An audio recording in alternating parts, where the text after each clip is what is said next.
एक समय की बात है। एक छोटी सी गांव में एक किसान रामलाल रहता था। रामलाल बहुत मेहनती था और उसके पास एक छोटा सा खेत था जो उसकी आजीविका का एकमात्र साधन था। वह हर सुबह सूरज उगने से पहले उठता और खेत पर काम करने के लिए निकल पड़ता। उसकी दिनचर्या खेत जोतने, बीज बोने और फसल की देखभाल करने में बीतती थी। हालांकि रामलाल का खेत बहुत बड़ा नहीं था, लेकिन वह अपनी मेहनत से हर साल अच्छी फसल उगाने में सफल हो जाता था। गांव के बाकी किसान भी उसकी मेहनत की तारीफ करते थे। एक दिन गांव में एक बड़ा अकाल पड़ा।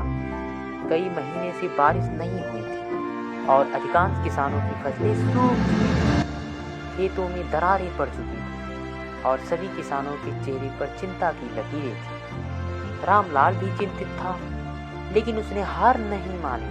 उसने सोचा, अगर मैं प्रकृति से नहीं लड़ सकता तो मुझे उसके साथ चलना होगा। उसने अपने खेत में एक छोटी सी नहर खुदाई करने का निश्चय किया ताकि पास के नदी से पानी लाकर अपनी फसल को बचा सके। लेकिन काम बहुत कठिन था और उसके पास ना तो पर्याप्त संसाधन थे और ना ही समय। फिर भी रामलाल ने अपने हौसले को बनाए रखा। उसने दिन रात एक कर दिया। कभी कभी गांव के लोग उसे देखकर हंसते और कहते, अरे रामलाल, ये क्या पागलपन कर रहे हो? इस सूखे में ये नहर किसी काम का नहीं। लेकिन रामलाल अपने काम में लगा रहा।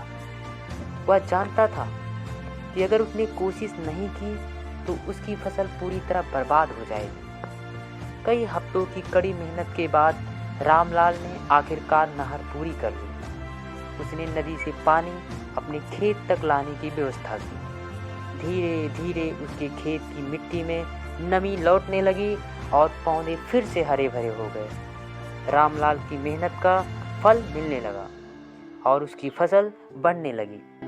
जब बाकी किसान की फसलें सूख चुकी थी, तब रामलाल के खेत में हरियाली छाई हुई थी। यह देखकर गांव के बाकी किसान चकित रह गए। उन्होंने रामलाल की समझदारी और मेहनत की प्रशंसा की।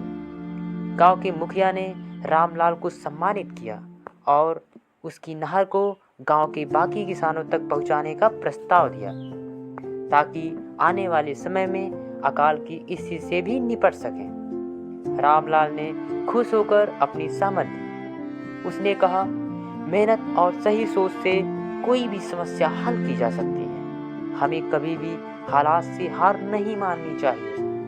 इस तरह रामलाल की मेहनत और बुद्धिमानी ने न केवल उसकी खुद की फसल को बचाया, बल्कि पूरे गांव के लिए एक नई राह दिखा दी।